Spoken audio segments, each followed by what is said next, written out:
Sana tanıştıran, yüreğimi alıştıran, eğnime kam giyiştiren güzel senin gözlerindir, şirin şirin sözlerindir.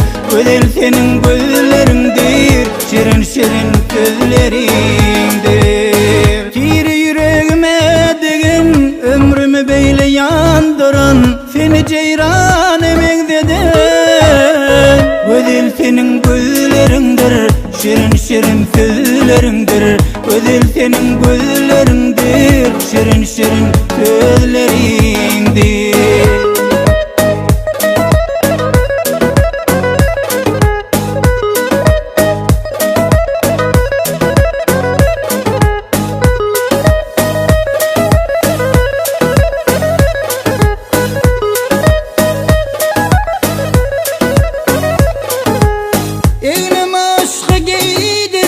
Gamlı yüzümü güldüren, hem direlden hem öldüren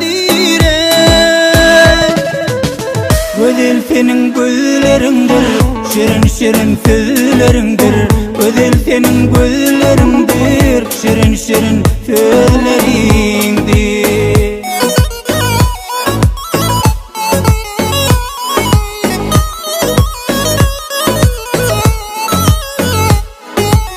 Meni ödümde gark edin, gamlı sesime ses verin, nefesime nefes verin. Güzel senin gözlerindir, şirin şirin sözlerindir. Güzel senin gözlerindir, şirin şirin sözlerindir.